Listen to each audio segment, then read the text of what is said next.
بسم اللہ الرحمن الرحیم۔ آج کا کیلنڈر 24 ستمبر 2025 بدھ کا دن 30 ربیع الاول بہت ہی یاد رکھنے کا دن ہے میرے لیے، کیونکہ آج دو بیان سنے ہیں، ایک مخلص مومن کا، مجاہد کا، عالم دین کا، اور ایک مولوی کا، حرام خور کا، دنیا دار کا، طاغوت کا۔ تو یہ دو انتہائیں ہیں، بالکل اسی طرح جس طرح جنت اور جہنم یہ دو انتہائیں ہیں، ایک دوسرے کی ضد ہیں۔ اسی طرح صحیح عالم دین، اللہ کا بندہ، اور دوسرا مولوی علماء سو، دنیا کا بندہ، یہ زمین اور آسمان کا فرق ہے۔ پہلے بیان سنا قاری خلیل الرحمن کا، بڑے عرصے بعد ان کا یہ جو مشرکانہ عقیدہ سجدہ تعظیمی کا شرک ان کے اندر آیا ہے، اب کافی سالوں بعد ان کا بیان سنا تو محسوس ہوا کہ یہ اپنے شرک کے اندر اتنے پکے ہو گئے ہیں اور اس قدر یہ مطمئن ہو گئے ہیں، جس طرح تبلیغی جماعت والے اپنی شرکیہ باتوں کے اوپر بھی مطمئن ہیں، ٹس سے مس نہیں ہوتے، جو مرضی کرو۔ طاہر القادری کو جو مرضی کرو، ٹس سے مس نہیں ہوگا۔ طارق جمیل ہے، جو مرضی قرآن کے دلائل اس کے سامنے رکھو، ٹس سے مس نہیں ہوگا، اپنی چلائے گا۔ علی انجینئر ہے، جو مرضی اس کے سامنے قرآن اور حدیث کے دلائل رکھو،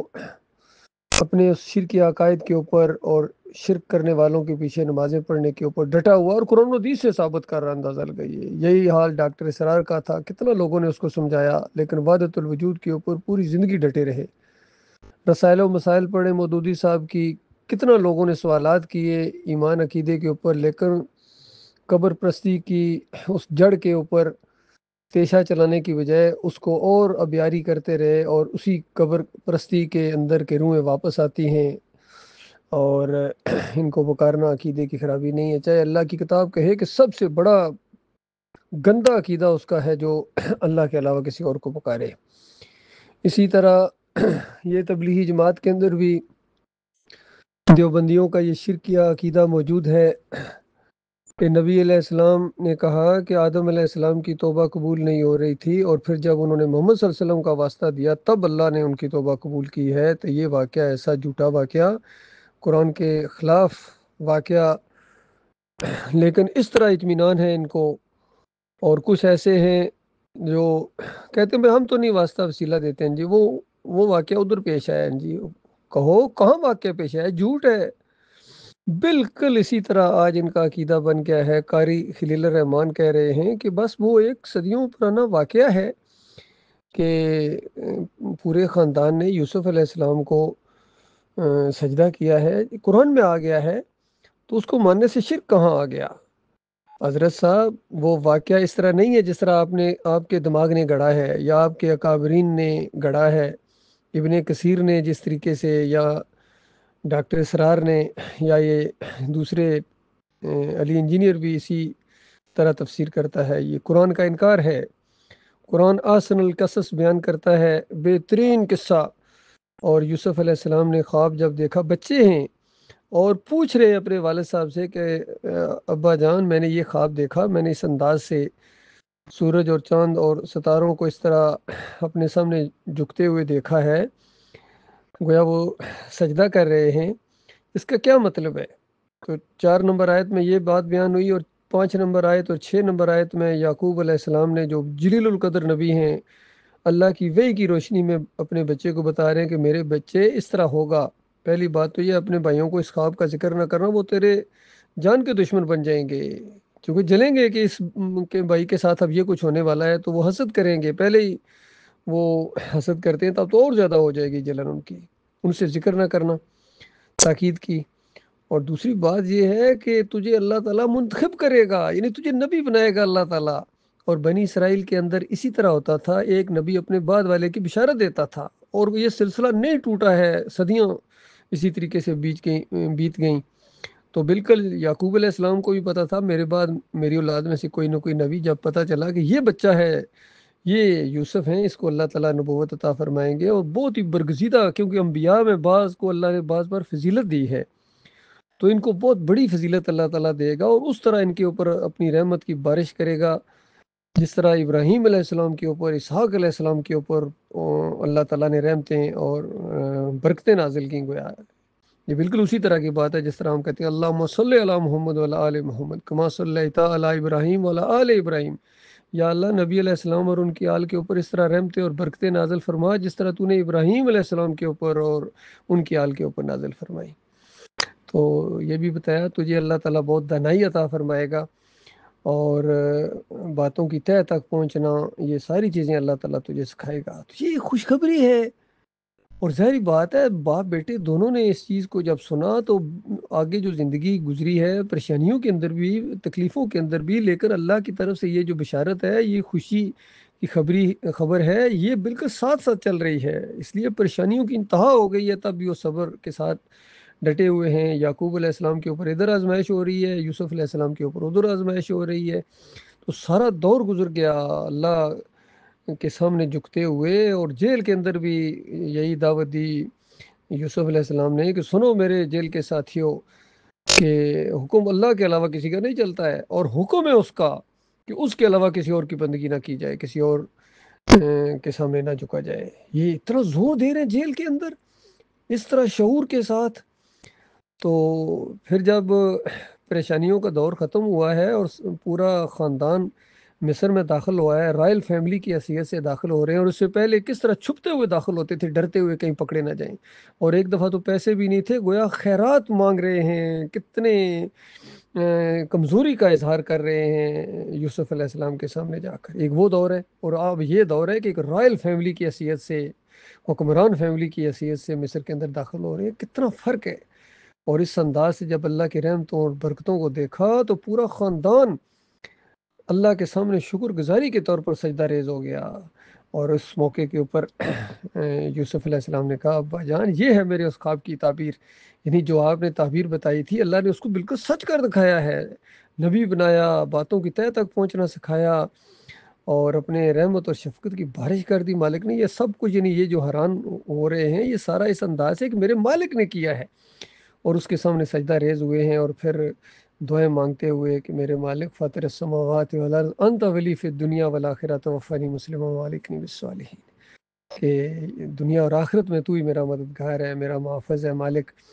زندگی میں تو اپنا بندہ بنایا، بس مرتے دم تک میری یہ دعا ہے کہ آخری سانس آئے اور تیرا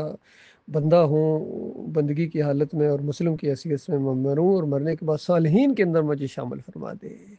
تو یہ کتنی سادہ بات ہے، کتنی سادہ بات ہے، لیکن قاری خلیل الرحمن کی سمجھ میں نہیں آ رہی ہے، ادھر ہی گھمائے جا رہے ہیں، ادھر ہی گھمائے جا رہے ہیں، بالکل وہ جو محمد حنیف صاحب نے کہہ کی اسی کو چاٹے جا رہے ہیں، اور اس طرح اتنا گمراہ کر رہے ہیں لوگوں کو کہ اللہ اپنی پناہ میں رکھے، اور اللہ کا لاکھ لاکھ شکر ہے مالک نے ان بیڑیوں سے ہمیں بچایا ہے، اللہ تعالیٰ نے ایسا ماحول بنا دیا، اس طرح مالک نے، جس طرح کہتے ہیں مکھن سے بال نکال دے، اس طرح مالک نے ہمیں نکالا ہے ان کے جال سے، اس کا جتنا بھی شکریہ ادا کیا جائے کم ہے۔ پھر ایک کوئی اظہر صاحب ہیں گگن کے، انہوں نے بھی اسی طریقے سے کوئی کلپ چڑھایا میرا ایک بیان سننے کے بعد کہ بس جی توبہ کر لو جی، واپس آ جاؤ جی، نہ ڈاکٹر صاحب کو دیکھو، ڈاکٹر عثمانی کو نہ دیکھو، نہ محمد حنیف کو دیکھو، قرآن کو دیکھو، اور قرآن ہی کو تو دیکھا ہے، قرآن کو دیکھا ہے، اس لیے ڈاکٹر عثمانی رحمۃ اللہ علیہ کے موقف کا ساتھ دیا ہے۔ جب تک ڈاکٹر عثمانی رحمۃ اللہ علیہ کی تفسیر سامنے نہیں آئی تھی تو اس وقت پوری جماعت کا 17 نمبر حبل اللہ کے اندر یہی موقف تھا کہ یہ لغوی معنوں میں ہے جی، لیکن جب ڈاکٹر صاحب رحمۃ اللہ علیہ کی بات سامنے آ گئی، تفسیر سامنے آ گئی، اور دلائل سے سامنے آ گئی، دل کو لگنے والی، چھو جانے والی، دل کو تفسیر سامنے آئی، تو بالکل موقف پھر قرآن کے مطابق کر دیا۔ اور اصل میں یعقوب علی کی اور محمد حنیف کی آپس میں ضد بازی کی وجہ سے محمد حنیف مارے گئے، کیونکہ وہ موقف یعقوب علی نے کیچ کر لیا، اور پھر یعقوب علی کی مخالفت کرنا بڑا ضروری تھا محمد حنیف کے لیے، آپس میں ضد بازیاں تھیں، تو یہ اس وجہ سے مارے گئے۔ اس طرح ان کی بربادی ہوئی ہے. کتنے بڑے بڑے حافظ قرآن اور بڑے تہجد گزار، بڑی تقریریں کرنے والے شعلہ بیان محمد حنیف کی وجہ سے جہنم کی آگ کے اندر اتر گئے، جو مر گئے. اور جو باقی ہیں وہ بالکل تیار کھڑے ہیں، ادھر موت آئے گی ادھر آگ کے اندر چلے جائیں گے، چاہے یہ جو مرضی کریں، حج کریں، عمرے کریں، تبلیغیں کریں، قرت کریں، جو مرضی کریں. نبی علیہ السلام نے فرمایا مات یشرک باللہ شیئن دخل النار، جس نے شیئن بھی شرک کیا وہ دخل النار. اور یہ سجدہ یہ تو پہاڑوں سے بڑا یہ شرک ہے اور نبیوں پر الزام ہے. اور پھر کس قدر دھوکہ دیتے ہیں، کہتے ہیں دیکھیں وہاں پر ملائکہ نے سجدہ کیا تھا تو وہاں شرک نہیں ہوا، اور وہاں حکم موجود ہے، وہاں ماحول ہی اور ہے. وہاں اللہ نے شانہ انداز سے ابلیس کا اندر باہر لایا ہے. مالک جو چاہے کرے جس انداز سے، جب مالک حکم دے دے تو پھر وہ شرک نہیں ہوتا ہے.